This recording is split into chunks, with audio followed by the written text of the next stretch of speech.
Endelea kusema. Nasema mtu alikwenda hata kwa Pilato akataka kupewa mwili wa Yesu. Ndio. Akaushusha, akauzinga sanda ya kitani, akauweka katika kaburi, lililochongwa mambani, ambalo hajalazwa mtu bado, mtu ndani yake. Na siku ile ilikuwa siku ya maandalio. Rudia tena. Ilikuwa siku ya maandalio. Ndio. Na Sabato ikaanza kuingia.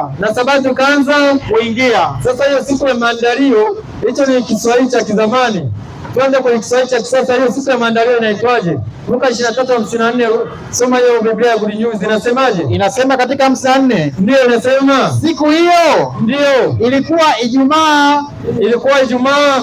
Na maandalio ya siku ya Sabato yalikuwa yanaanza. Na maandalio ya siku ya Sabato yalikuwa yanafanyaje? Yanaanza. Kwa hiyo siku ambayo iko mbele ya Ijumaa ndio inatambulika kama nini? Sabato. Kama Sabato ya Bwana, kama Sabato ya Mungu, si ndio? Ndio. Ni siku gani? Siku ya Jumamosi. Siku ya Jumamosi ni Sabato ya nani? Ya Bwana Mungu. Siku ya Jumamosi ni Sabato ya Bwana Mungu. Kwa hiyo sisi tunafuata maandiko.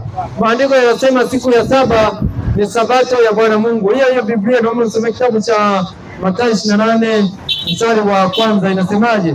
Mathayo 28 mstari wa kwanza. Ni wa kwanza, nasema ndio. Baada ya Sabato kaburi na mapambazuko ya siku ile zamani naambia. Baada ya Sabato karibu na mapambazuko ya siku ile ya Jumapili.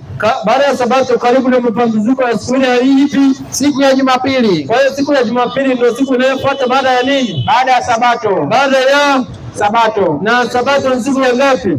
Sabato ni siku ya saba. Na kama Sabato ni siku ya saba na wiki ina siku saba, kwa hiyo Jumapili inakuwa siku ya ngapi? Jumapili ni siku ya kwanza. Jumapili ni siku ya kwanza. Sasa watu wanaenda wanadanganya, wanaambiwa Jumapili ni siku ya saba.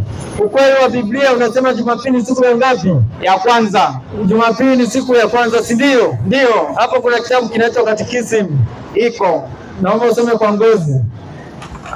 Inaifungua hapa Katekisimu ya Kanisa Katoliki. Ndio. Inasema Katekisimu ya maswali na majibu. Ndio. Inatokana na Katekisimu ya Kanisa Katoliki. Ndio. Soma ukurasa wa 133. Inasemaje? Ukurasa wake ni 133. Ndio. Amri ya 3 inasema 133.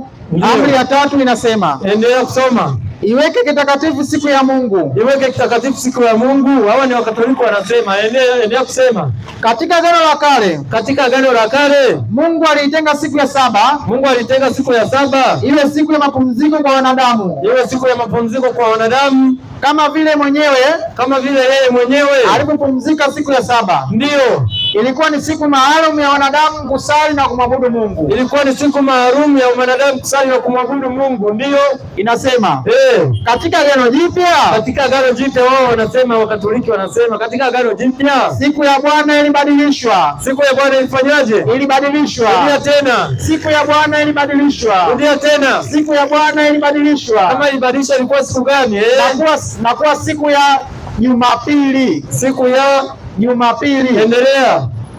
Inaendelea kusema siku ya kwanza ya nini? Siku ya kwanza ya juma. Kwa hiyo wao wanakubali kwamba ilibadilishwa na kuwa siku ipi? Ya kwanza ya juma. Kwa hiyo Jumapili ni siku ya kwanza. Jumapili ni siku ya kwanza ya juma, si ndio? Ndio. Kama Jumapili siku ya kwanza ya juma, wao wanasema katika Agano Jipya ilifanyaje? Ilibadilishwa, si ndio? Ndio. Ambaye ni mwanzilishi wa Agano Jipya ni nani? Ni Yesu Kristo. Ni Bwana Yesu, si ndio? Ndio. Tuulize, Yesu alibadilisha